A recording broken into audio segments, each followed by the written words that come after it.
This week's episode of the Slash Filmcast is brought to you by Casper Mattresses. Get $50 towards any mattress purchase by visiting casper.com/filmcast and using promo code filmcast. That's casper.com/filmcast and using promo code filmcast. Terms and conditions apply.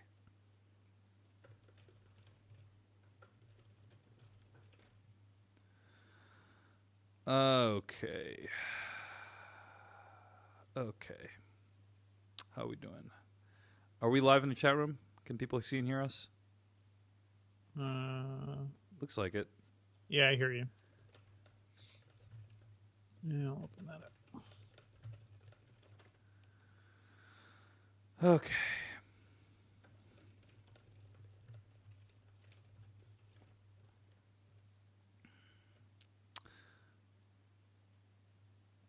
All right.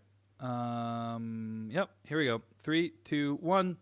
Hello, everyone, and welcome to the Slash Filmcast, the official podcast of SlashFilm.com. I'm David Chen, and with me are... Devendra Hardware. And Jeff Kanata. And welcome to the show, ladies and gentlemen. Find more episodes of this podcast at SlashFilmcast.com. Email us at SlashFilmcast@gmail.com. Today, we're going to talk about what we've been watching, move on to a couple of quick film news items, and then conclude with an in-depth review. This week we actually got two in-depth reviews for you. We're going to dive into the Lego Batman movie, which is the spin-off / sequel to the Lego movie, and then also review John Wick Chapter 2, the new film starring Keanu Reeves that is a breakout hit at the box office. This is one of those rare sequels that A, people actually wanted, and B, is doing quite significantly better than the first film at the box office. Made about... Sorry, guys, I just set off my Alexa. It keeps happening. I don't know why. She keeps hearing some things as Alexa. Anyway, this is one of those rare sequels that A, people actually want, and B, is doing quite a bit better at the box office than the first one. It made about twice as much money as John Wick 1, making John Wick Chapter 3 seem at least a possibility. So we'll see what happens with that. In any case, why don't we dive into what we've been watching this week? I want to mention a few things I've been watching. First of all, Magicians, Life in the Impossible. Have you guys heard of this movie? Oh, it's a movie? Isn't there a TV show called... Oh, it's The There Magicians. is. I hear it's very good. There's The Magicians on Sci-Fi Channel, which is a very good series. But this is Magicians, Life in the Impossible. This is a documentary recommended to me and actually indirectly purchased for me by Peter Soretta. Peter Soretta gave me an Amazon gift card at one point in the distant past, and I used it to buy Magicians, Life in the Impossible on Amazon. Peter Soretta, amateur magician himself and magic enthusiast. Yeah, that's right. That's right. And this movie is a really interesting look at the life of magicians. I think the title is pretty awful. Life in the Impossible is kind of cheesy, but... if you ever wanted to know what it is like to be a full-time magician, this movie follows several magicians at varying levels of success and takes you through what their lifestyle is like. And that being said, I gave Peter a very difficult time for telling me to watch this because while I did find the documentary to be quite engaging and I enjoyed the magic tricks that I saw depicted on screen, this documentary is a festival of sadness, guys. I mean, everything in this documentary that happens to these people, it's just all very depressing because you see magicians who appeared on Johnny Carson and who are very nationally well known. This one magician, just them all realizing magic isn't real.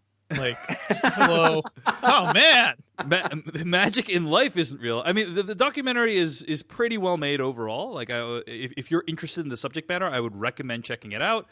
I got it during a recent sale. You could rent it for $1 or purchase it for $5. So I purchased it for $5, and I don't regret that purchase at all. But yeah, it's I would say virtually every single magician in this movie either goes through an incredibly demoralizing or depressing experience in this film, or something happens after the film was over that is incredibly demoralizing or depressing. And like, Isn't that just called being a performer? Oh, that's fair enough, Jeff. Fair enough. I mean, I would say you get the same thing if you watch Beyond the Mat or The Comedians, or it's like any of those sort of solo journeyman performer lives documentaries. It is just a festival of sadness, as you said. It's very sad clowns. Yeah, no, I guess that's true. I'm trying to think. I don't know. It feels to me, Jeff, like there are some industries where your outcome could be slightly less depressing. So Louis C.K. did this bit recently on Conan where he was talking about how trying to become a dancer in like Alvin Ailey, a very famous dance troupe, is an incredibly poor career choice because if you try to become a musician. Worst case scenario, you are playing in Conan's late night band, or you're playing in a wedding band, or a bar mitzvah band, or whatever. There's stuff you can do to put food on the table for your family. If you try to be a dancer and don't succeed, firstly, do you even know any famous dancers in your life right now? Very few, and then. There's not that much you can do to make a living as a dancer other than potentially stripping. You know what I mean? Like there's not that many backup I'll tell you exactly plans. what happens. Because I dated a dancer through college, and I'll tell you exactly what happens. Tell me exactly what happens. You teach dancing. Oh, yeah. Well, that's not a bad... And mostly to 6-year-olds. There you go. There you go. Really So, sad. but the thing is, there's not that many backup occupations you can have. You know what I'm saying? And that's true of magicians too. It's not like, oh, hey, I tried to be a magician for 10 years, and now I'm gonna go, be a product manager somewhere. Like you can't do that. You can't. It's difficult to parlay it into something else other than magic. That being said, these guys get a lot of meaning out of magic, and it's something that you said before on the /Filmcast, Jeff, that these people, like, if you're thinking of going into show business, do anything else, and if you can't, go into show business. And that's kind of what these people did. They tried to do other things other than magic, but ultimately it called to them, and that's what they ended up doing. So, but I would also say that magic is one of those industries like dancing where it's just harder to make a decent living if you aren't one of the greatest, right? If you aren't one of the 5 people in the world that everyone knows about. And this movie certainly illustrates that very vividly. So, if you ever go to the Magic Castle, for example, in that's Angeles, huge part of the movie. Huge part of the movie. Yeah. Oh, that's cool. Yeah. I really want to watch this now. Yeah.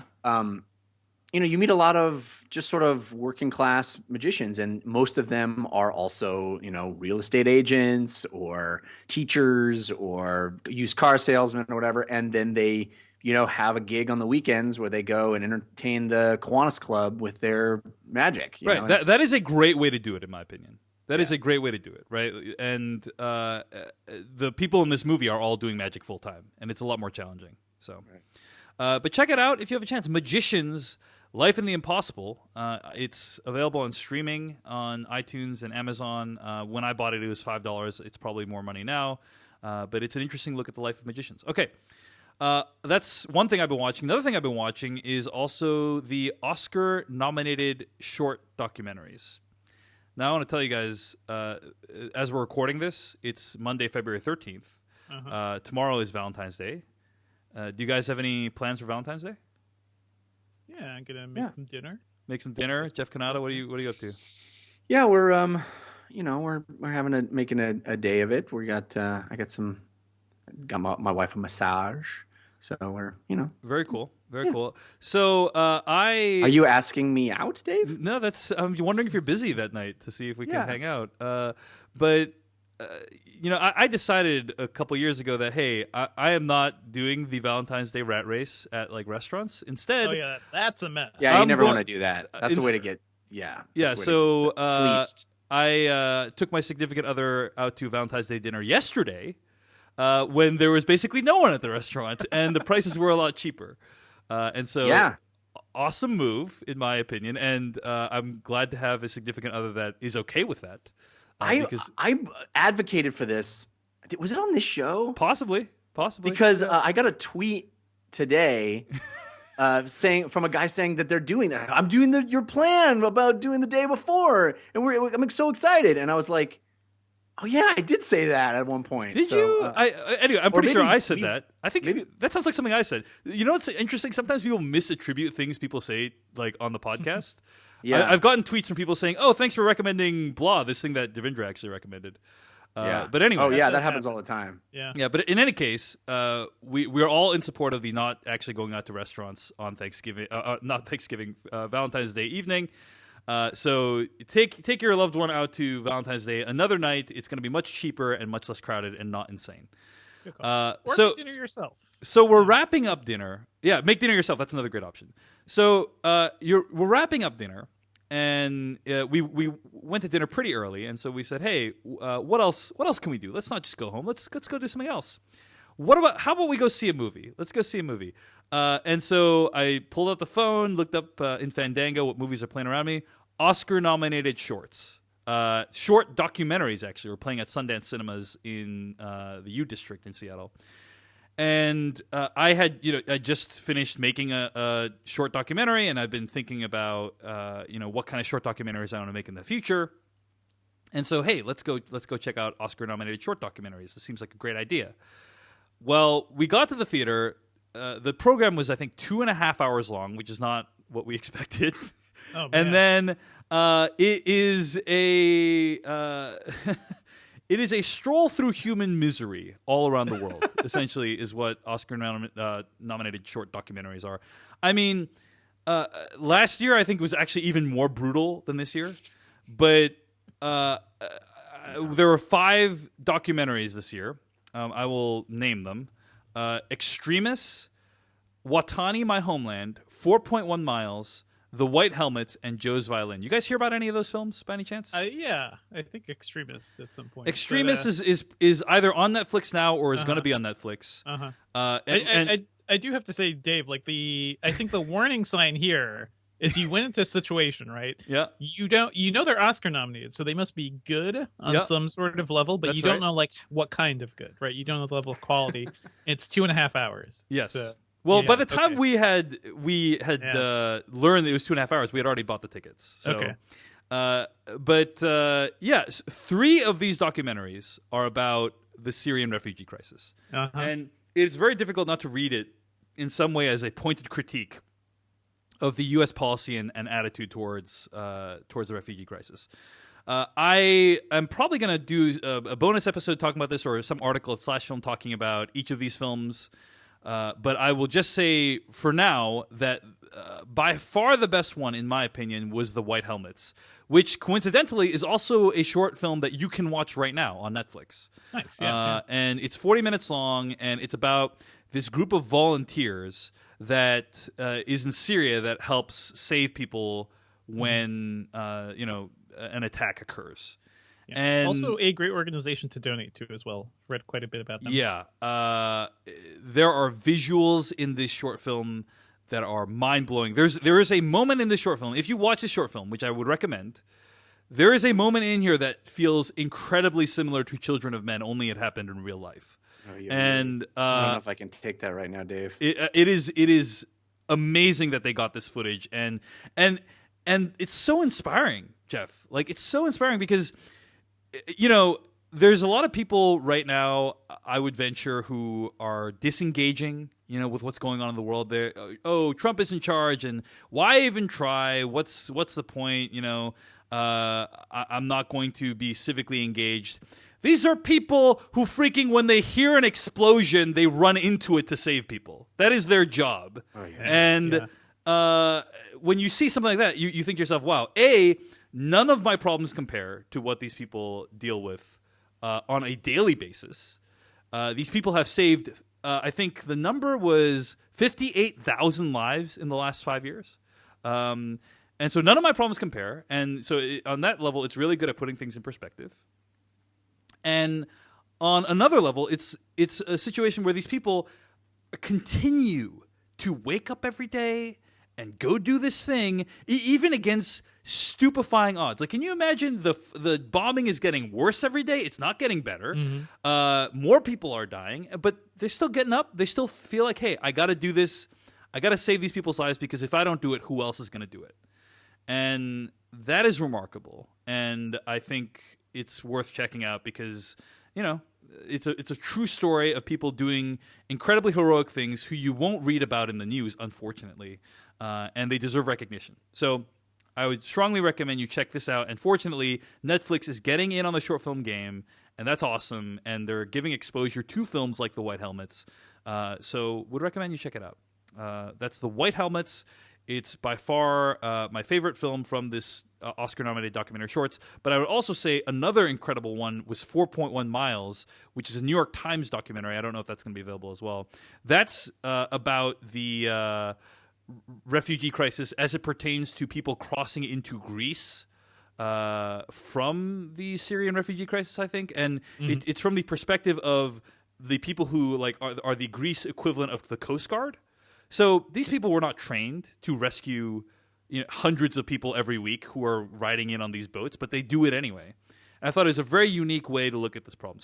So it was these short films are emotionally devastating, but well worth watching, and I have no regrets to checking it out. And certainly, if I understand if you don't want to watch the full battery of these, but at the very least, check out the White Helmets. 40 minutes of your time. It's on Netflix right now. So, okay. What else do I want to mention? One other thing, guys. I did something. I pulled a Jeff or perhaps a Blef. I feel very bad about this, guys. Okay. Here's what happened. I was at a Christmas party at a friend's house. So this was either not recently or a weird ass Christmas party. I actually remember this very vividly, and I felt very bad about this when it happened, okay? But here's what happened. I was at a Christmas party, and we were talking about TV shows that we all appreciated, and someone at the Christmas party who I quite respect and am a fan of, we started talking about 6 Feet Under, and she said, "Oh my gosh, that finale was so good." And then she started to go into it, and I said, "Whoop, nope, I'm sorry, I haven't seen it yet." 10 years? How long has it been? It has been about 12 years since the 6 Feet Under series finale. But you know what, though, Dave? I still think that is the best season finale of all time. Oh, so you've seen the show. You're familiar with it, Jeff. Oh, I love that show. Oh, I was going to ask you guys before we started, like, is it okay if we talk about the finale on this podcast? So everyone has seen it, right? So it is. I think it is the best series wrap-up finale ever. All right. So you've been warned that I'm going to try to avoid spoilers, but I may or may not drop a spoiler for 6 Feet Under season finale, or series finale, I should say. But that made me feel like complete and utter crap, guys, because that is not a reasonable statute of limitations on spoilers. 12 years. Yeah. If it had been what's a movie? If it had been like The Leftovers season 2 or something, I would have felt way okay saying, "Oh, Sure. I'm sorry, I haven't seen it yet. I'm still trying to catch up." Yeah. But it was 6 Feet Under, which is almost 12 years old, and I had. Well, were you the only two people in the conversation? No, there were a couple other people there. Well, then all you do is you should have just walked away. Yeah, you just extricate yourself from the conversation. Well, I was a main contributor to the conversation, so I didn't want to. So you were the conversation lead. I didn't want to abandon this conversation that I was deeply integrated into. These people can't survive on their own without me. That's right. That's right, Jeff. Several /film court crimes here. Jeff, you get it. Jeff, you get it. They would just stand around and go, "You guys remember when Dave Chen was here?" So let me say this. I felt really bad because it was way past the point when, in my opinion, it is reasonable to say something like that. Like, you guys are right. You should just leave that conversation. That's what I should have done. You do not stop someone from talking about spoilers for a 10-year-old show. But here's the thing. I'm pretty sure we talked about the finale to that show, so this is mind-blowing to me right now. So here's the thing: is you don't. So I had always intended to go back to that show, just like I'd always have intended to watch Firefly at some point. Right. So Sure. And I just never got around to it. I never got around to it. And then so she said, "Oh, come on, this show is almost 10 years old." I said, "I know, but seriously, trust me, I'm going to finish it very soon." And she says, "Okay, fine. You better finish it in like the next month, because otherwise you just gave me a hard time for no reason." So then the timer's been set. I got to start watching the show again. Now, of course, it's been a little bit over a month, but I had a little bit of extra free time on my hands, and so I thought to myself, you know what? I'm going to finally finish 6 Feet Under, because I've heard that finale is one of the best ever, and I did have a really deep attachment to the show when it was first airing. And it's on Amazon Prime streaming. It's on HBO Go. So I fired it up, and I stopped watching the show right around the time when David Fisher was brutalized by a hitchhiker. And in fact, a lot of people I've talked with have said the exact same thing. Like, that's the moment that they stopped Yeah. watching the show. That season was a mess. It was rough. Yeah, and the end of season 4 was disastrous. The in my opinion. the characters that you knew and loved became very different people and very unlikable. Yeah, they were very, very unlikable. And actually, by the end, they remained largely unlikable, in my opinion. But I'll just say this. Firstly, I wrote a whole huge blog post about this at davechen.net, so check it out there if you want my detailed thoughts. But it is, in my opinion, that was the perfect way to get back into the show. I resumed watching mid-season 4, so there's only about 15 episodes left. And so I had just enough time to kind of get invested in the show again without getting sick of the show. If I had started all the way at the beginning or in season 2 or whatever, I don't think I would have been able to make it all the way through. But that's kind of like the perfect time to rejoin the show, is kind of midway through season 4 out of this 5-season arc. And man, this show still holds up in my opinion. I mean, even though I think the characters are largely unlikable and they become unbearable by the end of the show, and so I actively disliked many of the characters by the end. I still really appreciated what the show was trying to say about life and death, and about love, and how we live our lives, right? And it's about. Yeah. I would say the two biggest messages for me from the show are, number one, death can come for you at any time and any place. And death does not wait until you have your affairs in order. It just happens. And therefore, number two, all you can do is live your life in a way that you find gives you the most fulfillment. Like, don't try to live it for someone else. Don't be informed by fear. Love who you want to love. Do what you need to do, because you never know when your life is going to be taken from you. And you only have one life to live, you know? And those are the two overarching messages, and I think the show makes those points really, really well. So, and also the finale, a lot of people like it. I thought the very, very end with all the flash forwards was a little bit silly, in my opinion. I love it. Yeah. It's the first time I'd ever heard Sia. Yeah. It's like, who's this Sia? This is amazing. Yeah, yeah. But that was also, 12 years ago. So That's right. That's right. I think what's amazing about the show is it holds up in the sense of, like, a lot of the stuff the show was doing was pretty revolutionary at the time. The show looked amazing. I bought season 1 on DVD when that cost $65 for one season of HBO shows on DVD. Now you can get like the whole show on Blu-ray for like $50 or whatever. The whole season, or the whole series, I should say. But or you could just spend like $15 a month and watch the whole thing. Yeah, or HBO. Or Amazon Prime streaming. If you already have it, you can watch the whole series as well. And so it's but it was one of the first shows to show like a gay couple on screen in a normal relationship that just was pretty unremarkable, like still very an interesting relationship, but not like their homosexuality was not a massive part of the focus of that relationship. And that was really cool that it was groundbreaking that way. But also the show looked amazing.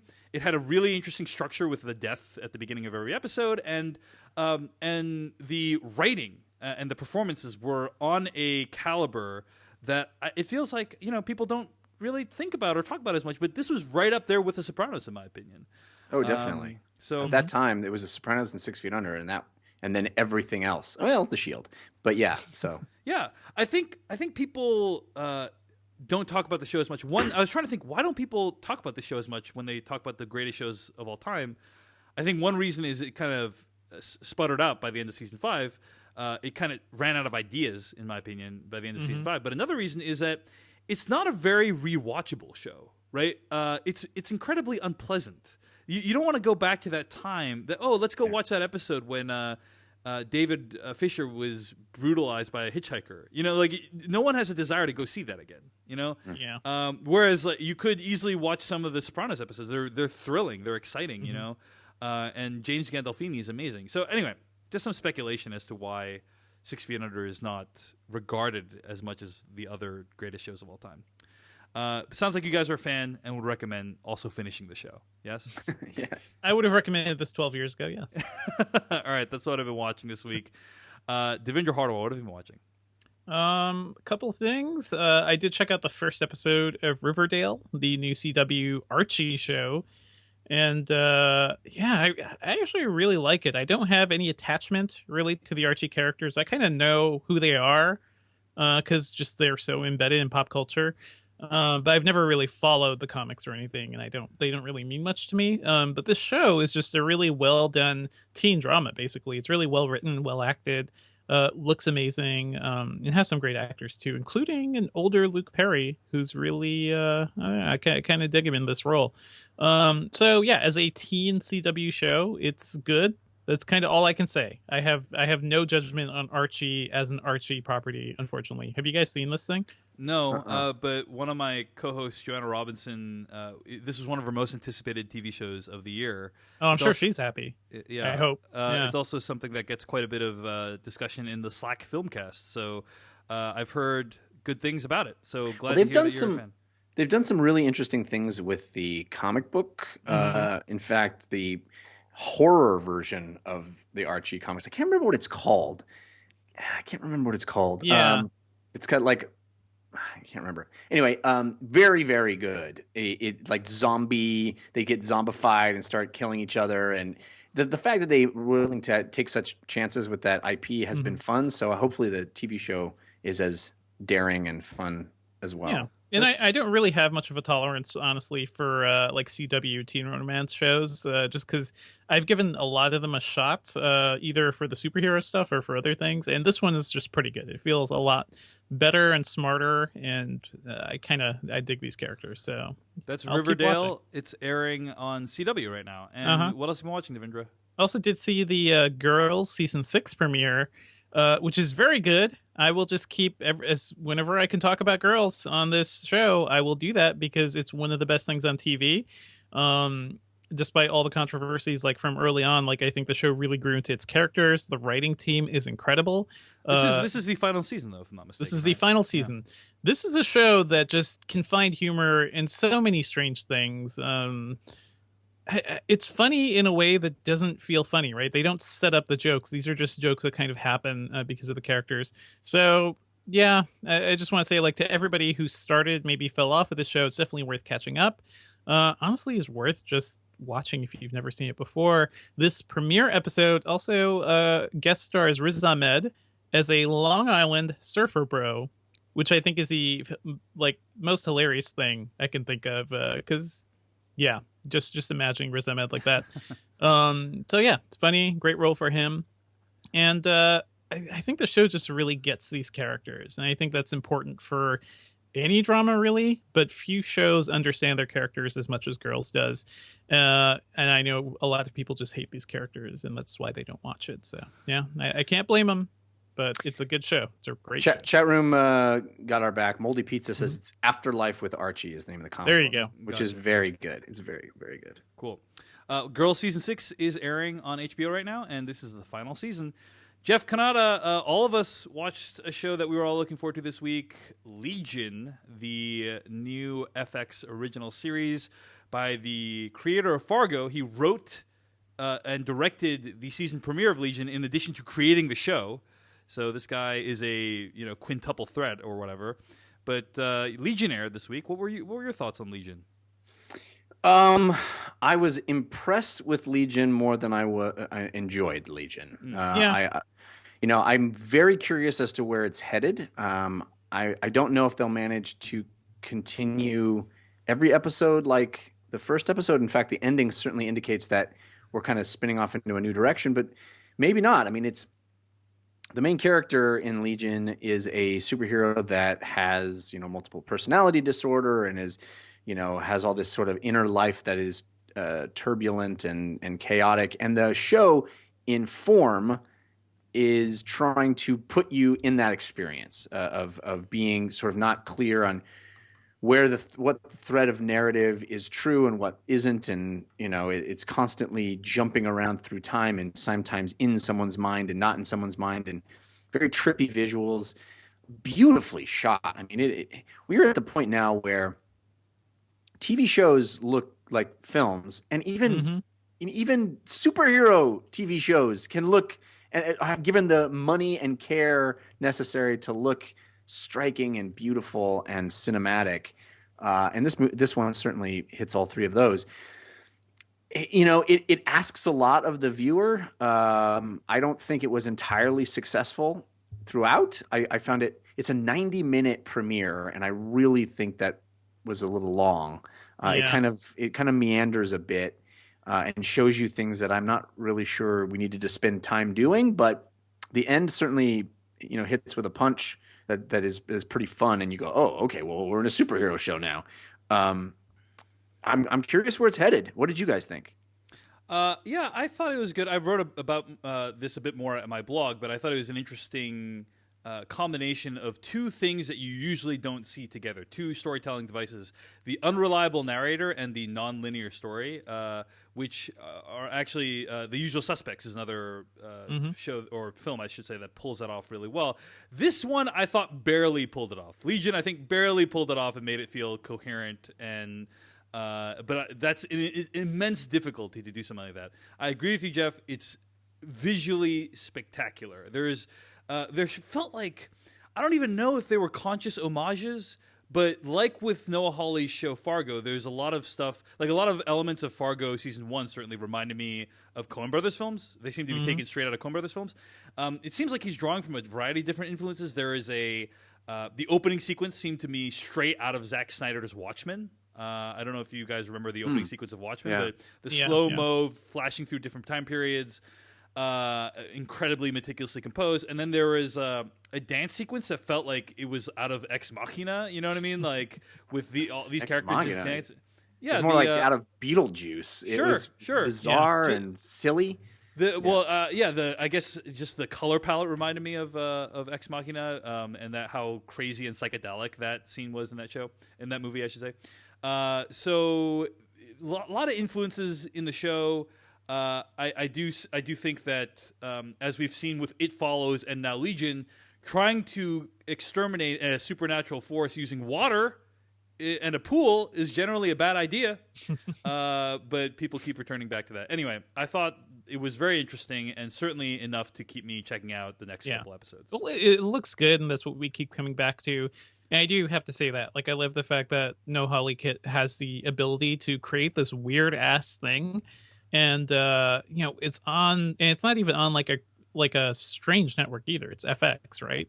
So this is it's not like Fox, it's not like mainstream, but it's still something that's pretty accessible to people. But the writing feels like it's all over the place, right? I almost feel like the show itself is as overstuffed and manic as the main character. So many great ideas, but I don't quite care for what is happening to David Haller. And that's the bigger problem. Like I need that emotional core. I need to know, why are we spending 90 minutes on all this stuff? Because I can get the gist of it. And this is part of the problem I had with Fargo season 1 as well, too. I think that season kind of lacked character motivation in a whole bunch of important storytelling elements. And this one, I hope, won't rely on the Flash too much, and I hope it settles down and gives us more. But Dan Stevens is fantastic. He's unrecognizable. So good. I mean, he looks like you remember Captain America: The First Avenger? How Chris Evans went through. He was like a tiny guy, and then he went into into the tube, and then he becomes a big guy. You remember that? This feels like Dan Stevens went through the reverse of that from The Guest to this movie. Or to the show. Like The Guest, he was like this incredibly jacked, buff guy, and now he's a tiny stick figure character. Did we? I mean, I don't know if we could say stick figure. Did we see him shirtless at all? I don't know. I don't know if he looks like he has a lot less mass in this show. It's a remarkable transformation, in my opinion. I also really I enjoy what Aubrey Plaza is doing in this, even though that's another thing. I don't know if we can. Can you guys hear all that? No, what happened? There's like a fleet of police cars going by here. So let me just. No, you're good. But we can wait if you want. Okay. But yeah, I love what Aubrey Plaza is doing in this show. I don't know, but that's also one of the things that kind of annoyed me too, because like something happens to her character that's pretty important, and it feels like the show glosses over it in like 10 or 15 seconds, and we're not quite sure what happened. You don't have the time to really take in. Yeah, it does seem like she's going to be a recurring character, though. There's a lot of that. Sure, but it's she's recurring in a different way. And they're still like, hey, something important happened, to somebody that this character was close to. Let's acknowledge that. Let's do something. But Jeff, you were saying that stuff happens a lot. Like, there's some crazy happenings in this episode that are barely acknowledged. I agree. Yeah, and there's a moment at the end. I mean, I guess this is kind of spoilery, but there's a moment at the end where one character says to another, "I love you," and you're like, "Whoa, what? Whoa, really? Yeah. We're there? That's where we are with this relationship? How did that happen?" Yeah, not quite enough to make you buy that. Yeah, right. I agree. So there are some problems, but certainly I think we all agree we're going to keep going, right? We're going to keep watching the show. For sure. I'll keep watching. We'll see where it goes. It's only 8 episodes, too, so I think it's a very manageable amount to consume. So, Devindra, what was it? What was also want to say Katie Aselton. Yeah. Also, kind of, I didn't realize it was her, even though she doesn't look that different than what she normally does in like the league or something. Yeah, when I saw her, I thought to myself, I recognize that Yeah. person, and I had to look. I had to look her up. But yeah, she's a very talented actress. Mark Duplass's wife, if I'm not mistaken. So anyway, very interesting show. Legion. It's airing on FX right now. Jeff Canada, what else have you been watching? I checked out Santa Clarita Diet on Netflix. Oh, yes. I am an Ola fan. Tried and true. I mean, that guy, if I had to make out with a dude, I would make out with Timothy Olyphant. I mean, I don't want to make out with any that dude, kind of really. dude, you know, like dudes just want to love him too. He's the coolest dude. He's the coolest. He's the coolest. I'm a massive fan of Justified. I'm an Ola fan. And so and this show is just chock full of people that are cool. Drew Barrymore is in it. Patton Oswalt is in it. Nathan Fillion is in it. I mean, it's chock full of talent. There's lots of really cool folks in it. Do you guys know anything about this show? Yeah, I'm almost done with it actually. So, okay. It's cool. I got through 2 episodes and stop. I wanted to love it, and I tend to love shows like this. I love quirky, stylized shows. I mean, the perfect example of a show that I just adore to my very core is Pushing Daisies, right? Pushing Daisies lives in a world with rules that are all its own. And I love shows like that. Another example would be Scrubs. You know, Scrubs, it's creating its own reality. It's not grounded. It's bizarre. It's silly, you know, and this show is that as well. It's trying to be that. And so I should love it, and it's got people I love in it, and it's a genre show, and it really kind of does genre with full gusto, and really goes there and tries to have humor, and boy, it just really fell flat for me. It didn't hit the mark. Like I said, I got through 2 episodes, and they're only half-an-hour episodes, and I turned to my wife, and she's like, "I could keep watching." I'm like, "I don't want to. I want to watch something else now." So the one thing I will say, I have a follow-up on that point, Jeff, but continue. It nails Santa Clarita. As somebody whose wife and family lives in that area, it nails Santa Clarita big time. Zombies everywhere.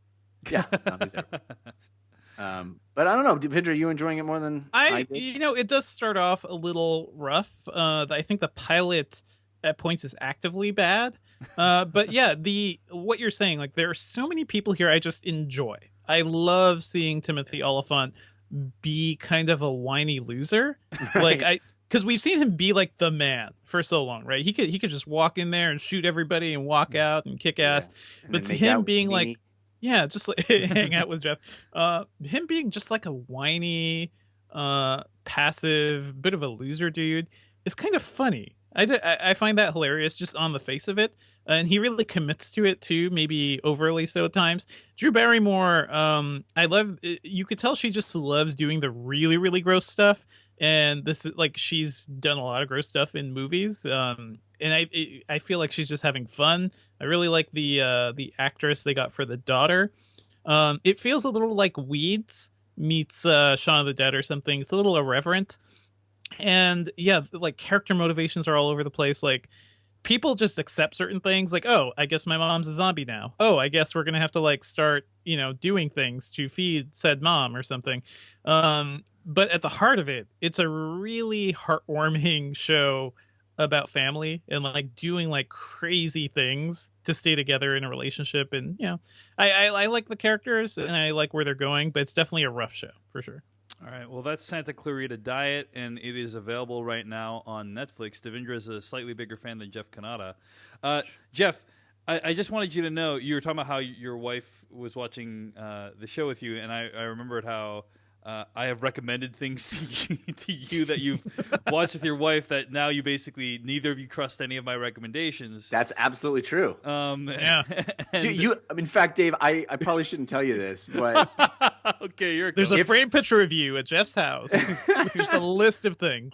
yeah, it's like written in lipstick next to it. No, I'm not even exaggerating at all. But when we watch something and it's bad, my wife turns and goes, "Did Dave recommend this?" Every time she's like, "Is this a Dave Chen recommendation?" Wow, that's brutal. That's gonna make it awkward. That's gonna make it awkward next time we all hang out, Jeff. It's like, hey guys, I got this great restaurant idea. No. Anyway, I bring it up because I recently recommended a film to a colleague, Chris, who's also a /Filmcast listener. He might be listening to this episode. The film was called Dear Zachary. Have you guys seen that film? What have you done?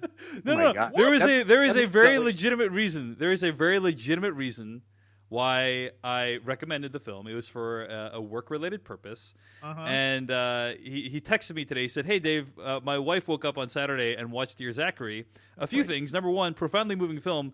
But also, my wife will probably not watch any more movies recommended by you. She was completely devastated." And I just thought to myself, This is a work man, reason, like I need a movie to crush my soul. I'm not sure. That and like United 93 are the movies that like just utterly tore my heart out and stomped on it. Jeff, I have some Oscar-nominated documentaries to recommend to you. But apparently, people who I respect, their wives hate my movie recommendations. It's going around. You've cultivated a certain reputation. You Dave. can't win them all. Jeff, anything else you've been watching? Yeah, real quick, I want to actually mention something that I can recommend with full-throated enthusiasm. And that is Abstract. I don't know if you guys have heard about this show on Netflix. It is a documentary series that is all about design. Yeah, I saw this, yeah. You watched it? No, I saw it. It's like it popped up in the Netflix new releases. It's really good. It's really, really good. You would love it in particular with your love of documentaries. I mean, it isn't about any weird fetishes or anything, but I think. Oh well, then stuff forget about it, Jeff. Yeah. It's it's all about design. The first episode's an illustrator that does a bunch of stuff for the New Yorker. The second episode is the guy who designed all of the Jordan Nikes, the Michael Jordan Nikes. And then it has interior designers and it has architects. It really each episode focuses on a very a one individual, tells their life story, but it does so with where the show itself is just beautifully designed, beautifully shot. It really expresses. It's kind of about creativity, and it's trying to sort of express creativity in a film medium, and it's really inspiring. It's about brilliant people being brilliant. And it well made, great subjects. They're being very honest about their process. Just a fantastic, fantastic show. Awesome. Well, that's Abstract. Glad to hear it's good. And it is on Netflix right now. Jeff, good design can make your life easier. Can improve a lot of things about your existence. A well-designed phone can make it easier to communicate with people. Well-designed mattress, one could say, make it easier to get some sleep. Also helps you communicate with people. Yeah, that's right. I'm not sure what you're implying there, but because you have to have sleep to communicate. Oh, Dave. yes, there you go. Well, in any case, Casper is a sleep brand that has created one perfect mattress that's sold directly to you, eliminating commission-driven and inflated prices. Its award-winning sleep surface was developed in-house, has a sleek design, and is delivered in a very small box that makes you wonder, how did they do that?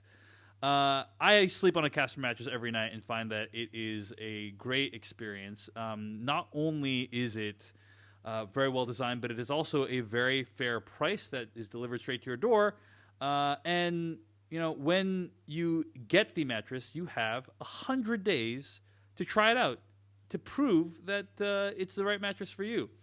Now, we all know that shopping at a mattress store is a huge pain in the ass, right? I mean, it's gross. It's awful. It's terrible. It's gross. Yeah. It's gross. I pass by a mattress store every time on my way to downtown Seattle, and you see people like lying there in the window on the mattress, and it's just very weird. It's Yeah, just, how long have they They're just been like- there? Yeah, I just need a awkward. break. Just need a break from life. You don't want to lay on a mattress that someone Yeah. else has lied on. Yeah, you don't want And- to. You know, when you lay on a mattress that someone else has laid on, you know, it's like you're laying with like every single person that has ever laid on that. That's mattress. ever considered buying that mattress. Yeah, yeah, That's right. That's right. But with Casper, they send it to you. You don't have to just lie on it for 5 minutes and try to figure out whether you're going to buy it. You get to take it in, make it your own, put your covers on it, sleep on it, Yeah. spend a month. No, how about 3 months? 3 months on it, Yeah. and then make a decision. And if you don't want it, it's not like you have to figure out how to get it back in that tiny box. Yeah. No, they come to your house and they pick it up. And they give you a refund if you don't like it. So there's very little to lose and a lot to gain with a really well-designed mattress at a very fair price. And we got a special offer for Slash Filmcast listeners. Get $50 off any mattress purchase by going to Casper.com/filmcast and using promo code filmcast. That's $50 off any mattress purchase by going to Casper.com/filmcast and using promo code filmcast. Casper's a great sponsor. They make great products, and I'm a big fan of their mattresses. And this is one of the best mattress shopping experiences you'll ever have. We hope you'll consider going to Casper.com/filmcast using promo code filmcast. Jeff, what were you going to say? Well, I don't know if I'm supposed to say this or not, so you can cut it out if we have to. But Okay. Awkward Grapefruit in the chat said, and if you return it, they just burn it. LOL. Ha ha ha. But what they actually do if you return it is they donate it to charity, which is pretty amazing. I think that's a beautiful part of their business model. I don't think you'll probably want to return your mattress because they're comfortable, but if you do, no, it's not wasteful. It's not like they take your mattress and then try to sell it to somebody else. They give it to charity, which is pretty cool. Yeah, they're a great company, a great sponsor for the podcast, and we hope you'll consider saving $50 off a mattress purchase by going to Casper.com/filmcast and using promo code filmcast. Thanks to Casper for sponsoring us this week. Thanks also to all the people who donated to our podcast. Lisa T from Canada, who I think is actually in the chat room, if I'm not mistaken. Really appreciate her very generous donation. Thanks to Michelle L. also for donating to our podcast. New subscribers at the rate of $2 per month. Paul Hasty and Michael Smith, thanks so much for your contributions. If you want to support what we do here on the podcast, go to slashfilm.com, click on the Slash Filmcast tab, use the PayPal links on the side of the page, and all the money you donate helps to defray the cost of seeing movies and helping to put on the show. We really appreciate all of our fans who donate every week, and again, to our sponsor, Casper, for making this podcast possible. Let's move on to, we just got a couple quick film news items, and then let's get to our review, guys, because we are running short on time. Mary Poppins, coming back, guys. You guys are Mary Poppins fans? Yeah. How could you not be? I probably watched this movie, 50 times when I was a kid. My mom was a musician, so this is a big deal for her that we like this movie. But yeah, Mary Poppins Returns is a sequel to the 1964 live-action musical classic Mary Poppins that has Emily Blunt starring as the main title character. Yes, please. Ben Whishaw and Emily Mortimer are also in the cast. And the supporting cast also includes Lin-Manuel Miranda. So that should be interesting. His star is rapidly rising. Do you think Mary Poppins should be reinvented for the modern era, guys? Do you think this property has anything new to say? No, honestly, I don't. I mean, I think this may end up being a good movie, and I hope it is.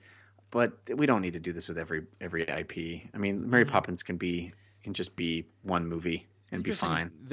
Disney is remaking every all of their cartoons as live action films. But this one was already live action, was it not? Yeah. So Well, they no, also it's had not a cartoons. remake. It's a sequel. Yeah, it's a sequel. And that's kind of interesting, too, I think. yeah, Anyway, like the cast, I love the cast. I'd love to see what they do with this. I'm not as attached to Mary Poppins as other folks, I guess. apparently in the sequel, Michael and Jane are now grown up and have their own children and stuff. So yeah, it's kind of a way of reintroducing this generation to Mary Poppins, which I'm not necessarily opposed to. So yeah, we'll see. I think you can show them the original Mary Poppins to introduce them to this. But okay. Fair enough, Jeff. Is that what you're like? I guess, Jeff, you are now running into the situation where you need to start deciding what movies to show your kid, or not. You're not starting to, but eventually you will need to make those decisions, right? Right. What order to show the Star Wars movies to your son in? What order to show the Mary Poppins films? Are you not going to show Mary Poppins to your kid? Of course I would. Yeah, so Mary Poppins is great, man. But if it had just come out, the new one, you wouldn't show the new one to your kid. You know what I'm saying? Like, well, maybe I was being flip, but if it's good, I hope so. I just don't. I don't know that story needs to be expanded upon. Would you demand they see the first Mary Poppins first, though? Right? You wouldn't show them Mary Poppins Returns before they see Mary Poppins. Yeah, No, I guess. I don't think so. I guess you'd have to. Yeah. See? Anyway, another piece. Talk of about cultural impact, by the way. Yeah. There is a musical. There's a Mary Poppins musical. Yeah. I don't think it's ever going to leave New York. Very. I don't think you relevant. could say supercalifragilisticexpialidocious to anybody and that they don't understand what you're talking about. Yeah. Mhm. Yeah. Also, Castlevania animated series coming to Netflix. It's another big deal. Now, Jeff, you host a video game podcast. I assume you're a Castlevania zombie from way back. Yeah, I mean, Castlevania was never one of my main jams, but I love Castlevania. In fact, Castlevania has become a genre, right? Metroidvanias now are that 2D side scroller, like, can revisit a place and get, go back and forth across the screen. Has become a genre. It's so ubiquitous. So, but Castlevania is sort of cheesy Indiana Jones meets Van Helsing. So. Yeah. I'm not sure the IP itself is screaming out for narrative treatment, but it's the guy who did Dredd and Judge Dredd and Producer Adi Shankar and Warren Ellis, the comic book writer, as well as He's written all of it, which is the most exciting part is that Warren Ellis is involved because wow, I mean, talk about A-list comic book writer. To see what they do with this, I'm very curious. It's going to be animated, so and they say it's going to be not for kids, so it's going to kind of an adult version. Which I guess adults are the people that are into Castlevania, not kids. Yeah. Well, it looks like it'll be pretty exciting, and it's going to be coming to Netflix later this year. So yeah, those are just a couple of quick film news items, but we got a double review to do tonight, so let's just get straight to our review of the Lego Batman movie.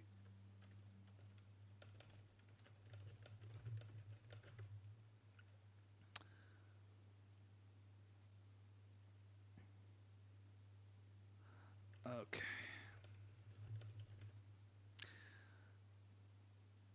That was from the trailer of the Lego Batman movie, the newest film in the Lego franchise of films. Not a thing I'd ever thought I'd ever say.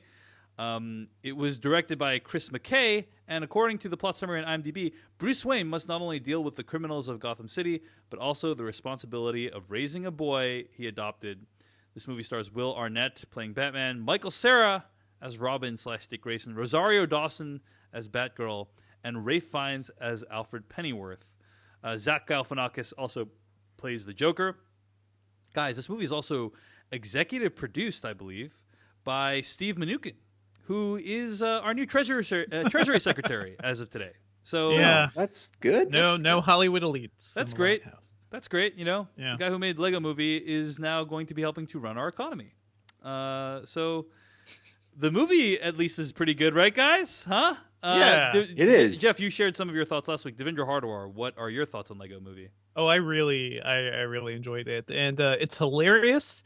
It's not as like meta as the Lego Movie was, because that one like presented the world within the world and we saw what was happening outside. This is just like pretty much a straightforward Batman movie, but kind of a great Batman movie. It's such a great commentary on the character and kind of how we treat him and how we I don't know, just there's so much emphasis on Batman as like the one who will save us all. And this movie, it's just strange to me that this movie of all things is the one that just calls him on his bullshit and like has the logical reaction from the Gotham police to be like, hey, maybe we should actually capture these people and keep them away for good or something, and maybe we shouldn't let this one dude just do everything. I think it's just such a smart movie, and there's a great heart to it as well, just like the original Lego Movie. So yeah, loved pretty much everything about it. And just even the voice cast, like I'd actually recommend, if you haven't seen this movie yet, don't go to IMDb. Don't see who are playing some of these characters, because a lot of them are just really fun things to find out after the fact. Yeah, it's one of those. One of the problems I think with animation nowadays is that you immediately identify that famous person who's playing that role, and I I don't think that, especially the Joker. I was like, I don't know who that is as I was watching it, and to find out later it is a super famous person. So I Yeah, thought that was cool. I like it when they don't emphasize, they don't lean into a character's celebrity in some way, or have that character do Right. something really different. I enjoy that. But yeah, I mean, I was very moved by this story of a billionaire who was so incredibly lonely that he acted out in bizarre ways and Yeah. pursued all the accoutrement of the billionaire life, only to find them ultimately unfulfilling. But enough about Donald Trump. Let's talk about more of the Lego Movie. Boom goes the dynamite. Thank you, Jeff. I thought this movie was decent. I was not as big of a fan of it as you guys. I think here's what I really liked about the Lego Movie. I thought that the visuals were amazing, and the visual gags. It felt to me like so much work went into some of these gags for jokes that literally are on screen for maybe a second. Right? Yeah. It goes so quickly that you barely comprehend it, but someone clearly had to animate this entire tableau or whatever. Like, as an example, I'll just give one quick example. There's a scene that's been online, it's in the trailer, where Robin is trying out different outfits. And there's one that is smelly, and then you see like these little tiny Lego pieces floating in the air that indicate, like, these bright green Lego pieces that are floating around him that indicate like his odor. And that's on screen for maybe half a second, and it's a joke about how, these bright green pieces can represent a guy smelling bad, and it's very funny. But it goes so quickly. There's just so much energy throughout this whole movie. They're throwing all this stuff at you, and a lot of it is very, like, visually spectacular. And so I really enjoyed the visuals and the energy of the movie. But ultimately, I think you run into kind of Jack Sparrow syndrome. And what I mean by that is Lego Batman is an awesome side character in the Lego Movie because his personality is, by design, very abrasive and annoying. And a side benefit of that is occasionally he's funny. But he's great in small doses, like Jack Sparrow is. But when you try to make him the main star of a movie, like what you did with On Stranger Tides, the result is not quite as good as when he was a side character. And I think this movie suffers a lot from that. I think the plot is pretty thin. Not much happens. It's certainly not as ambitious as the Lego Movie, the original film. And then the character just started to wear on me over time. I liked his arc. I liked his arc. I really appreciated that. But there's an arc. You're saying not much happened. Yeah, no. It's a very, if anything, I'd say it's a very similar arc to what we had in the first Lego Movie, which is another one about a father figure trying to communicate with his son. Like, I wish it had done a little more than that, but right. But I guess the Lego Movie also had a lot of it had a lot of novelty going for it, and it also had, like you said, the meta aspects of it. With there's some the master builder, and all this stuff was so clever and new. The contrast between master builder and people who just follow the instructions and kind of commenting on that in a way that felt organic to the story. There's just basically a lot novel and innovative about the Lego Movie. Right. This movie is more coasting off of the world that movie has built. And telling a fairly effective story within that world, but not, in my opinion, adding anything new, although I readily admit I don't know what that would even look like. I mean, I just feel it's unfair to say it's coasting when you just said, like, there is so much in here. Like, there's so much inventiveness to a lot of these scenes and a lot of the jokes and the way they put it all together. And I'm not going to mention kind of where it goes towards the end, but I think, like, just the way it even deals with that, like, other worlds, bringing in some of those things I thought was really fun and inventive, and a great we've lived through so many Batman movies, guys, and I love how this movie comments on all of them in a way. And also a lot of those movies had terrible villain plots, and if Batman actually existed in the same world as Superman, this is a pretty good Joker plot. Like, honestly, like, this is actually a really inventive and fun and genuinely, like, scary thing that could happen in a world like this. So I don't know. I appreciate that. Like, I love the fact that they actually thought more about the villains and kind of the logic of their plot and everything here, compared to even, like, Batman Begins, which is about Mist. that has to be microwaved from the water supply. I will say this. come on. This is the third movie featuring Batman that we've seen in the last year, including Suicide Squad and Batman v Superman. And this is the best of those movies, right? Yes. This is Yes. Sure. way better than either of those films. And It's more fun. It's better action. It has more to say about the Batman mythos. the visual effects are better. Yeah, it's more consistent with what we know Batman to be. Yeah. More realistic looking actors, you know. Yeah. You're right, Devendra. Maybe I'm going a little bit too hard on this film. I did have a great time. There's so many in-jokes in this movie, man. Like, I Yeah. cannot wait to rewatch it. Like, there's just so many things. Like shark repellent. I love it when they flash backwards through the different Yep. So Batman great. films. Yeah, Yep. there's a lot of great stuff in this film. But yeah, I guess I don't know. Ultimately, in the end, it just didn't.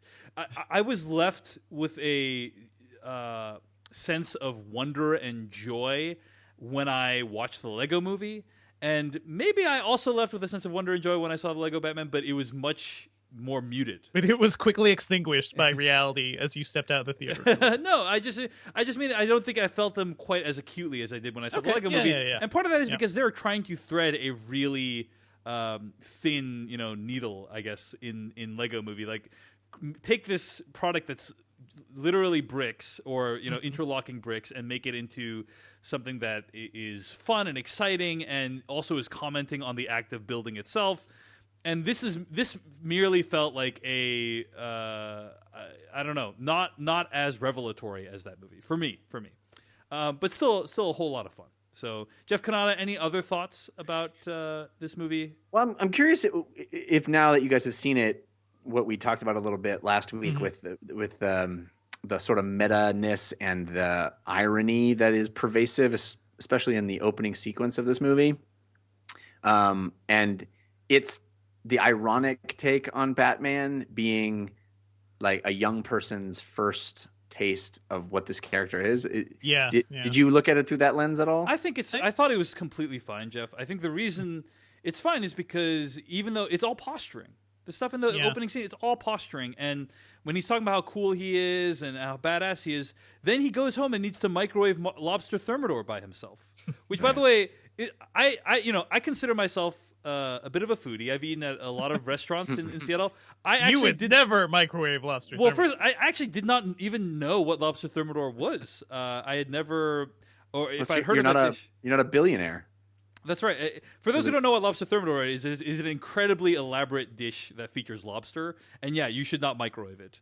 But he goes. But how great was that shot when he's microwaving it and the bat a shadow is like going back across the back wall? It's amazing. It's amazing. So good. But it's all positive. He's revealed to be incredibly lonely, and his life is not what you would envy. And I think there is a good lesson in that for children, right? That hey. You can be incredibly successful on the outside, be incredibly lonely on the inside, and really, family is what matters more than any of these outside, accoutrement of billionaire life. And so ultimately, it didn't bother me at all. Devendra, what do you think? Oh yeah, I think so. And also because these kids, this won't be the only Batman thing they see. They're kids. Like there's so many Batman cartoons still around that they're making from the WB. I'm sure they'll still end up seeing Suicide Squad, and that garbage. There's an idea of Batman that's out there as like this, this lone vigilante who's so awesome and so great. And I think it's really smart. Like to me, this is a really fun and fascinating way of looking at Batman because it kind of twists the cookie cutter idea of the character on its head little and will make kids think. Like I honestly loved it when properties did this when I was younger. Like just made me think a little bit more about what these characters could be. Yeah, I was reading, I think it was Shea Serrano wrote this article in the Ringer about how movies are great when they make you think of something, realize something that you should have realized a long time ago. And one of the characters in the movie says, Commissioner Gordon's daughter says, hey, if Batman's so good at his job, why is there still all this crime going on? Yep. And you're like, you think to yourself, wait a second, if Batman is really good, why does there seem to be the same level of crime all the time in Gotham City? I love the crowd murmurs in those scenes too. Like, it's got a point. Yeah. There were so many moments in that movie where I said to myself, oh, what phenomenally crafted joke. Remember that joke. Remember that joke so that you can remember. And then 2 seconds later, there's another amazing joke, and so I don't remember half the jokes that I wanted to remember. And you're so right, Devindra. I can't wait to rewatch this to like remind myself of all those great zingers that this movie has. Yeah. Well, anyway, any other thoughts, guys? I think you guys loved it. I still quite enjoyed it, and I think we'd all have no problem recommending this movie to anyone, adult or child, to check it out. Yeah? Absolutely. All right. That's our review of Lego Batman movie. Let's move on to a very similarly themed film, John Wick Chapter 2.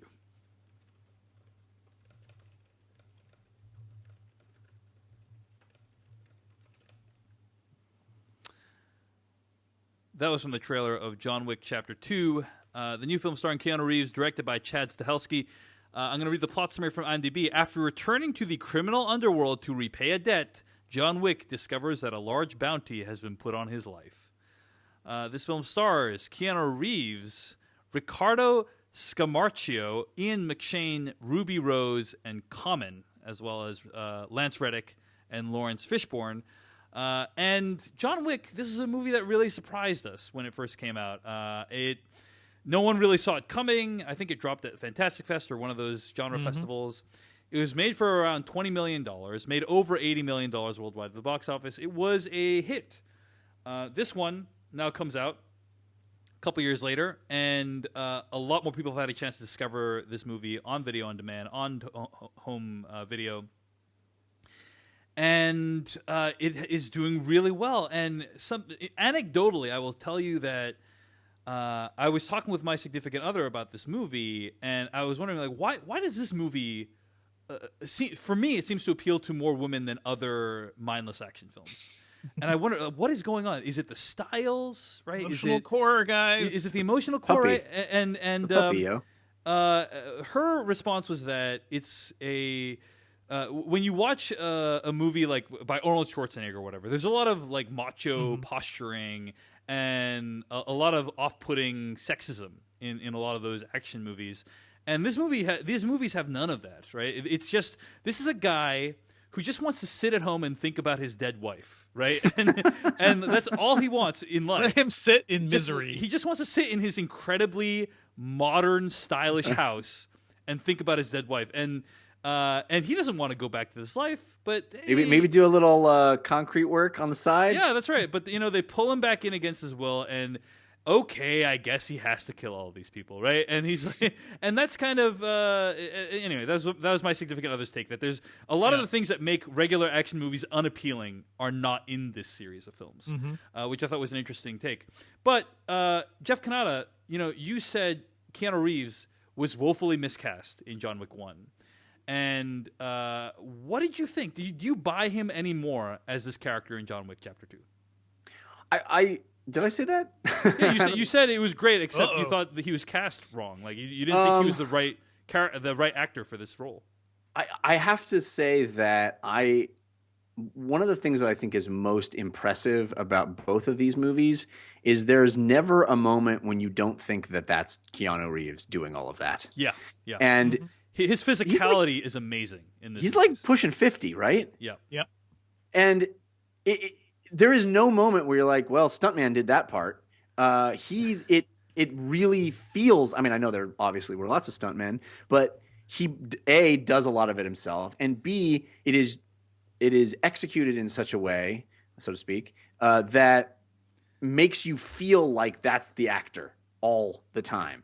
And I think that is that's part of the joy of a Jackie Chan film, and that's really, I think, the goal of any action movie, where you are persuaded to believe that what you're seeing is really possible by human beings, right? So in that sense, I really admire the action. I'm a little shaken by this review. It's funny that you brought up my original John Wick review, because I got a tweet this week from somebody that said, "Hey man, I'm not going to let you get away with liking John Wick 2. I'm not going to let you, it's not." I can't remember the exact wording, but it was something to the effect of like, don't think you can get away with it, Jeff, or something like that. And I was like, and I responded, and I was like, what's going on? He's like, well, you tore the first one in half. And I was like, I did? My recollection of it, and I did not go back to listen, but my recollection of it was that John Wick came out right around a time when there was a number of really high profile shootings. Yeah. Yeah. Mass casualty shootings, usually by a deranged individual. Yeah. Yeah. And we were sort of in that. I mean, those things happen all the time, but they were particularly high profile, and we were particularly consumed as a culture with this the gun control issue. And so I was watching that movie through that prism and found it hard to find escapist joy in the wanton killing of people because they, hurt his dog, right? And the way the sort of the movie revels in shooting people in the face and has this fetishization of guns. Yep. It at that time, watching that movie, it really made it difficult for me to enjoy it. Now, that to me, I don't recollect that as being ripping the movie in half or tearing it down or anything. Maybe it did sound harsher to people at that time. I also remember really praising the movie's world building and the creating of this kind of fun underground society of assassins and the rules of the assassins and all of that stuff that the movie invents. I remember liking that, and I think I mentioned that in our review. I will say the sequel doubles down on that in a really fun way. And I think whereas the first movie is a pure revenge film, this movie takes place inside that assassin's fictional world much more. And I think makes the movie for me a lot more fun because it's much more a comic book film now. Still, that revelry in shooting people in the face is present, but I think the movie's action sequences also expand a little bit. There are things that happen in this one that are more than just. I mean, there are certain gun set pieces that are really intense and effective and impressive. But also the movie has lots of fun doing other things as well. I enjoyed this movie a lot more. I think that has in large part to do with the fact that I'm not thinking about a shooting that happened just recently, but also I think the movie itself is having more fun and going deeper down the rabbit hole of what's this secret society all about? Who are these assassins? And he's killing assassins, right? He's mowing through or being challenged by, and I also feel like the character himself is more vulnerable in this one. In the first one, he is this unstoppable force that seems inevitably going to murder you. And this one, it seems like he's much more the underdog. And I think that's more fun too. So I disagree with you on that last point. I mean, this is a movie where he has a bulletproof suit. Yes. He's Superman in this movie, Jeff. Yeah. Yeah, I guess, but he's Superman where all of the supervillains are activated at the same time to come after. Fair enough. That's fair enough. Yeah. So yeah, movies and our reactions to them are a product of their time. And to your point, Jeff, about firstly, here's something I've learned over the course of my time writing about movies, podcasting about movies. Fans never forget anything you say. They never forget anything that happens in the movie world, right? And their memory is measured in decades of things, and so people will often bring up opinions that I've said, that you've said, Jeff. That I literally don't remember. I don't remember saying this thing, right? That's so vivid in someone's mind, but I literally don't remember it. Because maybe, Jeff, you were feeling off that day. Maybe you just read this story of all these people that died in a shooting, and you thought to yourself, "Man, it's really hard to enjoy John Wick this week." And I hope that's the sentiment that I expressed because it's the sentiment I remember feeling, which is, I wish it was possible for me to enjoy this movie now, and it isn't. Yeah, and even watching John Wick 2, this movie fetishizes guns in a really intense way, especially the wine tasting scene. Oh my gosh, I know, and it's like that in the first one too, where it's like. There's no sex scene in the John Wick movies except for when he's fucking a gun. That's how. I mean, that's what happened in the first movie when he breaks open the ground and the guns ejaculate up into the sky. It really is that level of gun worship. Yeah. And it makes me a little bit uncomfortable. I'm not. Let me just put this out there. Love John Wick Chapter 2. I actually wanted to see this movie a second time before I recorded this podcast because I'm such a big fan of this movie and the first movie. I've seen John Wick 1 maybe 5 times. So, listeners, these thoughts can coexist at the same time, right? You can love and enjoy something and also be made deeply uncomfortable by certain aspects of it. But anyway, a couple points I just wanted to make there. Number one, movies and how we view them are a product of that moment in time. And two, the world never forgets, even if we do. And it's just an interesting dynamic when it comes to film podcasting. Jeff, your views were actually brought up in the Slash Filmcast Slack this week. People were like, I wonder if Jeff's going to have the same reaction to John Wick 2 as he did to John Wick 1. It's but in a much more inquisitive and non-combative way than you got on Twitter. I have some more thoughts, but Devendra, why don't you weigh in on John Wick Chapter 2? What do you think? Oh, sure. Yeah, I loved it. I love the way it expanded the world that we got a glimpse of in the first film. This whole idea of a secret society of assassins and all the stuff they're doing, playing with the coins, like what's happening there. Hey, Devendra, here's what I found out about John Wick Chapter 2.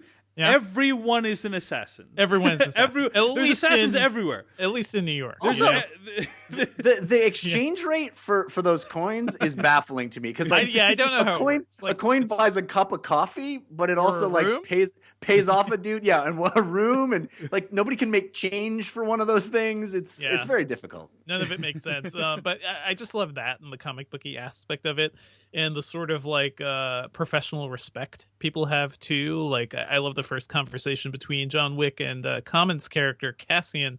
It's like, you're working, and John Wick's like, I'm afraid so. And I love that just like geniality of it.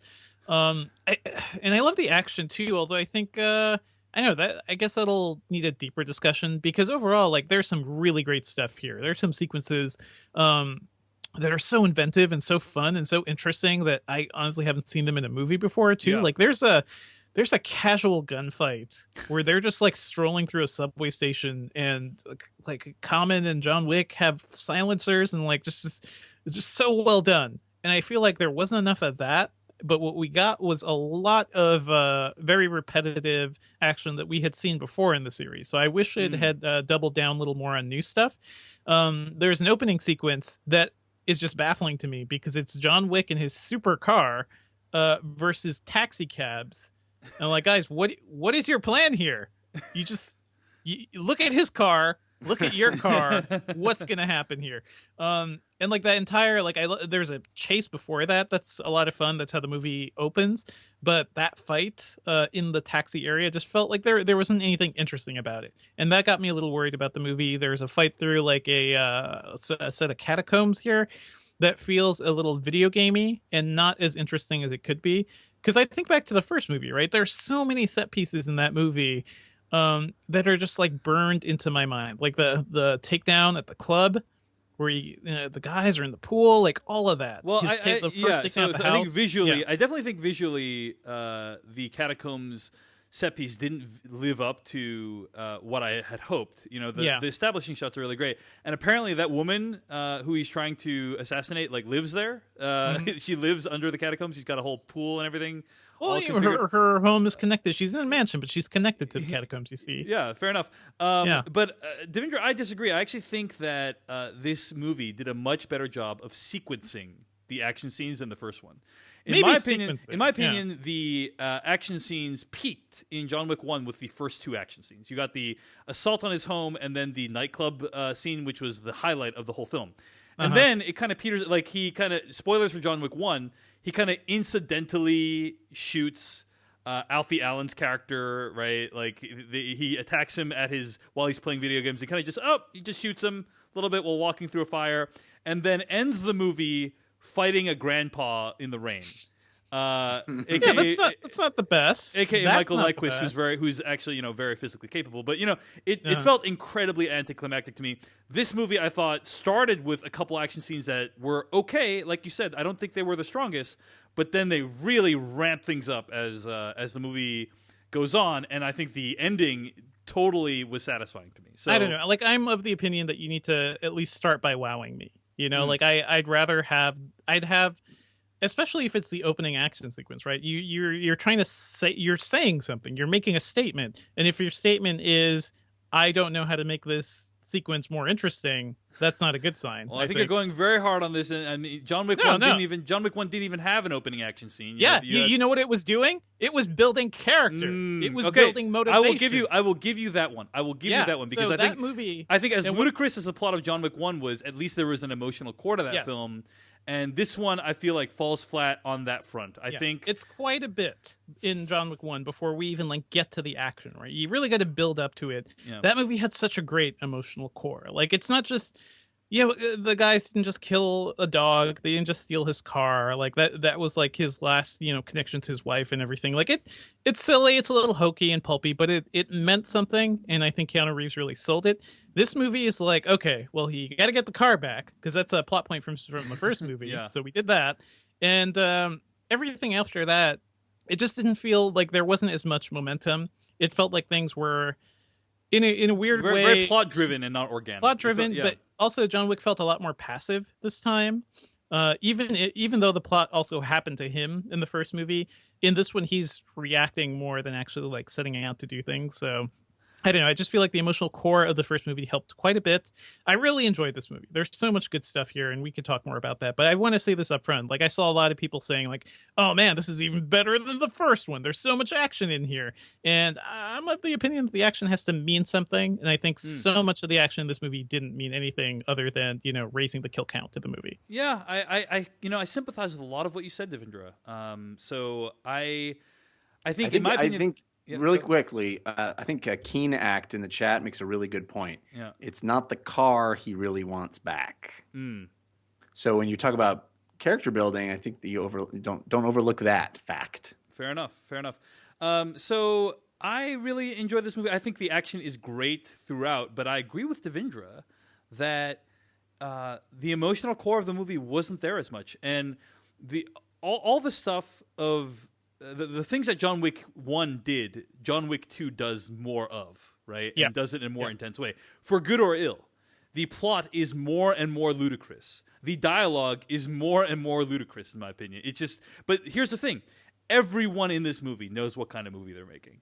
Everyone in this movie knows what kind of movie they're making. And it feels like they're in on the joke of how ridiculous they're sounding when they speak these lines in a very wooden fashion that are very portentous and very ridiculous and referring to this massive world. This guy, I was listening to the screenwriting, the Q&A podcast with Jeff Goldsmith, the screenwriter, talk about his process, and he likes it when someone says something and it's not like an onion where you're peeling down into a character or a person, but like the opposite, where someone says something and they reveals like this whole other world above this, the situation, that there's this whole like the high table and all the continent and all that stuff. And that's something that I think John Wick actually does really well, regardless of how inconsistent the gold coins are and all that stuff. Like, I think you just get a sense of, oh wow, there's this whole other world that you barely glimpse in this movie. And yeah, that world is ridiculous and completely implausible. And I like how every character that he runs into knows who he is. Right. Yeah. Like literally every person is like, "Hey, John." It's like, oh. But it is just it's so confident in what it's doing. When they're communicating out bounties, it's a call center that looks like it's from the 1970s, with all these women wearing these stylish fashions and glasses that have tattoos all over them. I mean, that just takes a kind of boldness and a commitment to this world that is admirable, even though it is, in my opinion, pretty absurd. None of it makes sense.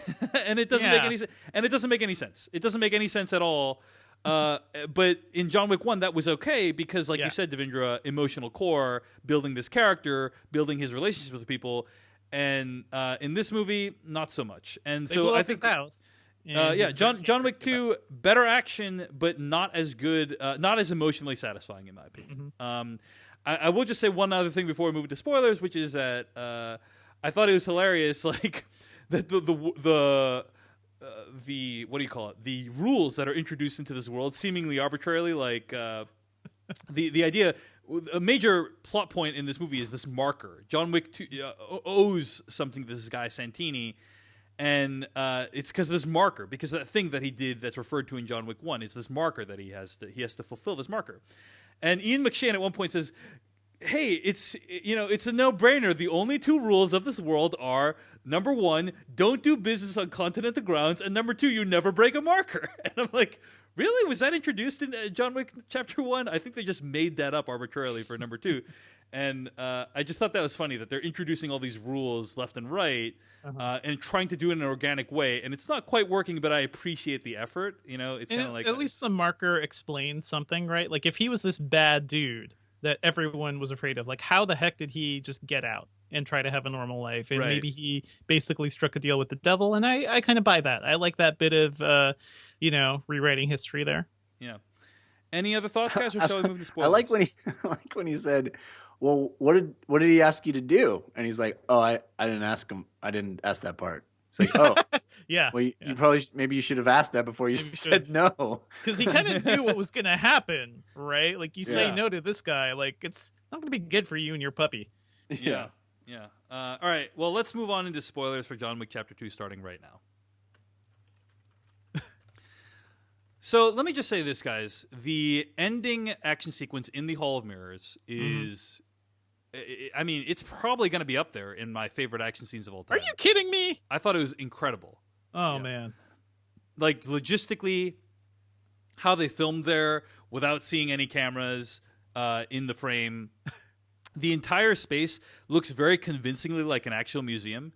Devindra, did you? There was a subway stop that he got. Takes place in New York. There's a subway stop that was like completely white with like these neon lights. Yes, that is the New Fulton Station, I believe. Oh, okay. So it's a real place. It looks very ethereal. It looks unlike any other subway station because there isn't like decades of grime on it. Yeah. It's incredible. The visuals of that whole final sequence I thought were amazing. And I think a lot of the museum is the. It looks like it's at one of the museums here too. So. Yeah. But they had to figure out a way to actually kill a lot of people in it, without clear it out for the movie. Yeah.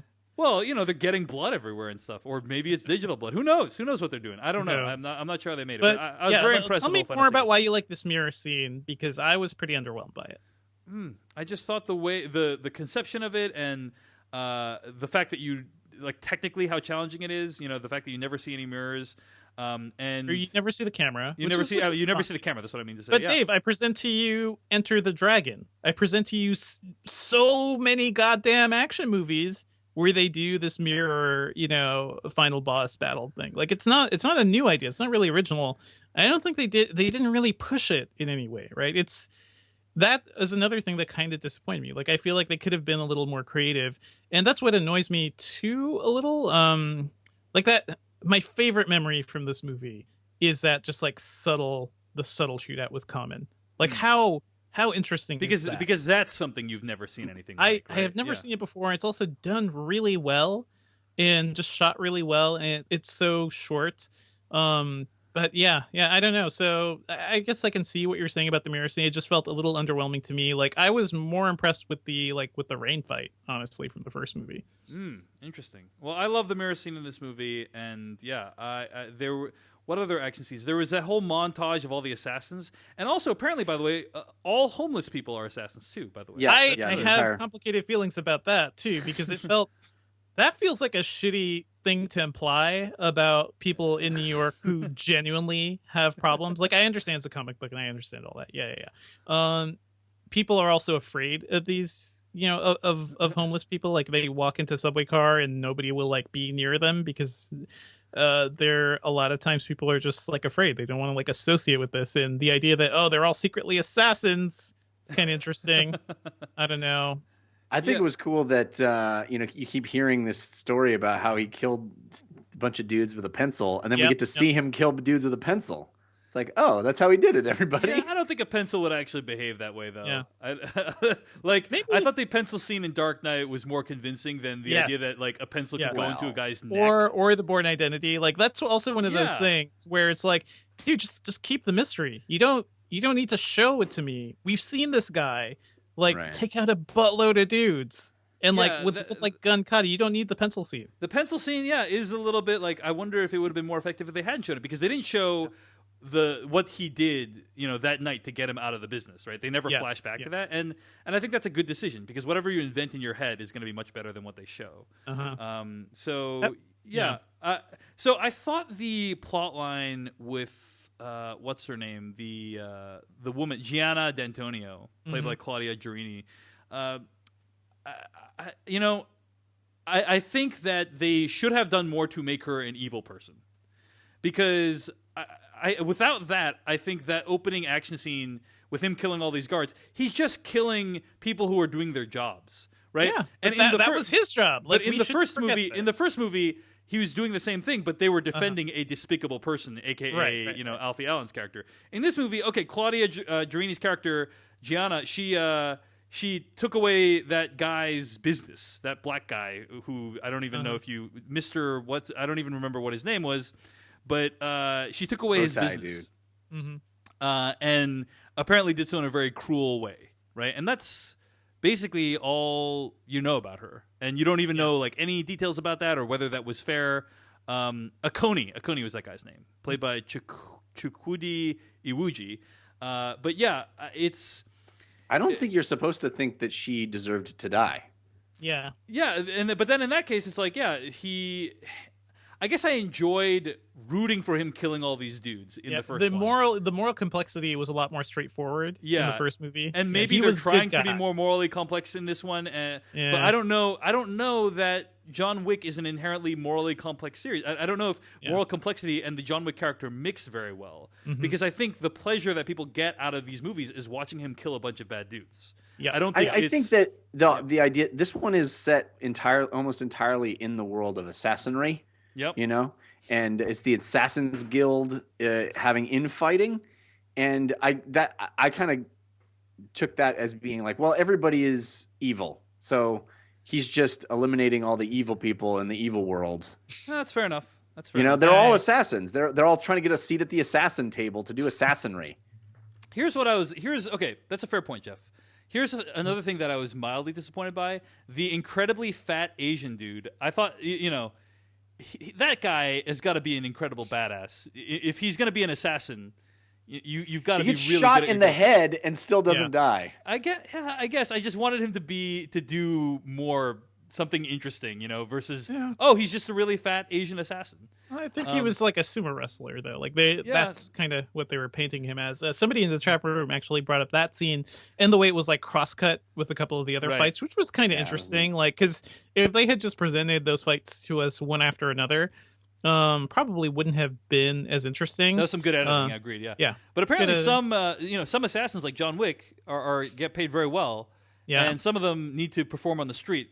Still. And, the logic of any of that doesn't make sense to me. Like, so they're secretly assassins, but they're begging on the street. Like, it's part of the business. I was talking about the violinist street performer.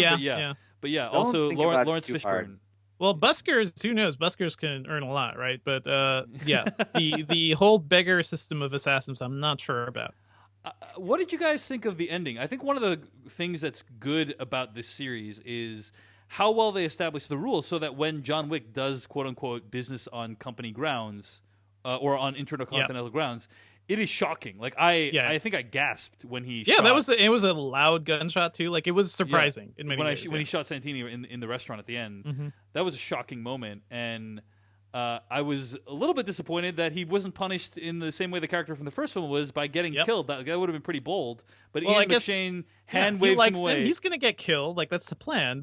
He likes him enough that it's like, okay. He gives him a head start and excommunicates him from Intercontinental or the Continental. I'm sorry, I'm not trying to. Yeah. It's not Intercontinental. I like that that he's going to have a meeting. So he's like, okay, I'm going to have a meeting with you guys. I need like a second AD to like wrangle a bunch of people up and get them to walk all nonchalantly in the park for me while I do my meeting.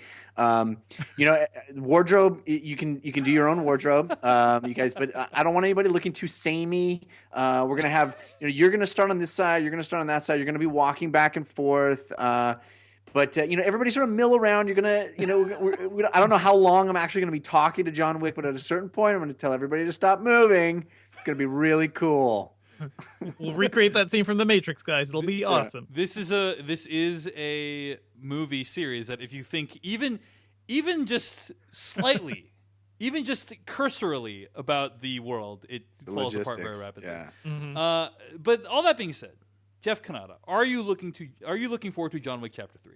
I think it sets up a chapter 3 in a really fun way. I think it's a really cool, you have stacked the deck completely against our hero, and I think it's a wonderful urgency. And the fact that this one, I like that it's called Chapter 2, and the fact that it picked up, pretty much right after the end of the first movie with his unfinished business. It makes me think that a Chapter 3 would be picking right up after this and, concluding the story that leads to him being fully retired. I think that's a pretty tantalizing, if for fans of the John Wick story, I think it's a pretty tantalizing third chapter. Devindra, you psyched for Chapter 3? Oh, most definitely. And I think just the setup of that, honestly, is a lot more interesting than the setup they gave for this movie. Like, I want to see what happens in a world where everyone is completely against John Wick and he can't just like stroll in somewhere and people will know him and he can get a fucking bulletproof and respect him, but also walk in and get a bulletproof suit, immediately. Like, I want that character just like up against everything. And maybe let's make this as like a straight up, like, Fury Road type action movie where it's just like a straight shot of pure action, very little dialogue. Well, the cool thing too is, this is like John Wick versus all of the assassins in America. And the thing that they're setting up is it's gone international. So, I mean, they have full reign to, have it be like the Street Fighter roster of, representing Brazil. It's, assassin with, mask. And it's going to be, it can go full nutso of the like international rogues gallery that starts going after him. So I listened to, as I mentioned, the Q&A podcast with Jeff Goldsmith, the screenwriter, talk about what he thought the sequel might be. Would you guys be interested to hear his thoughts on that? Yeah. So he speculated. So nothing's been written, nothing's been outlined or anything. He's just speculating. So this might not happen. But he said, but this guy wrote John Wick 1 and 2, so he probably has some say in it. A little bit. He said that what he would like is for John Wick to end up in hiding in some visually interesting city internationally, like Tokyo or something, and for him to intersect with a storyline that has nothing to do with him. Like he intersects with maybe it's like damsel in distress, or someone needs to pay a debt or something that John Wick helps to resolve, right? But that it might be completely disconnected from anything that's happened. He still needs to find his redemption, right? Like the first movie was about revenge. This movie was about more revenge, I guess. More revenge? Third movie is redemption. I get, like, just thinking of this in terms of a decent story arc and maybe how the Bourne movies went in a way. Right. Maybe he finds some person who's been wronged by someone like him, and needs to atone for it. Oh man, that final scene from Bourne Supremacy, that always gets me. Like, great scene. I like in terms of like a sequel to an action movie that ended up being that ended up being very different and very interesting from the original. Like, I look to the Bourne Supremacy, and that movie, even though they set up so much of the emotional core from the first movie, that movie had its own thing going on too. And I wish they'd applied some of that template more here. I have to say, though, guys, the funniest bit in this movie to me was when he gets to the Italian Continental Hotel, and the guy's like, "You're not here for the Pope, are you?" Yeah, that was great. Like, no, okay, we're cool. Because I would have loved to know what would happen at that point. Like, would all the rules go away? I don't know. Yeah. All right. Well, those are our thoughts on John Wick Chapter 2. It sounds like we all enjoyed it, but had varying degrees of problems with it. This has been the Slash Filmcast. Find more episodes of our podcast at slashfilmcast.com. Email us at slashfilmcast@gmail.com. Our music comes from adamwarrock.com. Our spoiler bumper comes from filmmaker Kyle Hillinger. And stay tuned to hear what we'll be reviewing next week. In the meantime, Devindra Hardawar, where can I find more of your work on the internet? Oh, I am at Devindra on Twitter, and check out the Engadget podcast, too. I write about tech there. Hit us, Jeff Kanata. At Jeff Kanata on Twitter with 2 N's and 1 T. And I have 2 other shows, a video game show called DLC, which you can find at 5by5.tv/DLC. And I have a comedy science show called We Have Concerns, which you can find at wehaveconcerns.com. And find my newly relaunched blog, which I'm updating every day, at davechen.net. Next week, we're going to be reviewing A Cure for Wellness, the new film by Gore Verbinski. Really interesting film. Looking forward to talking with you guys about that. Thanks for listening to the official podcast of slashfilm.com. We're out.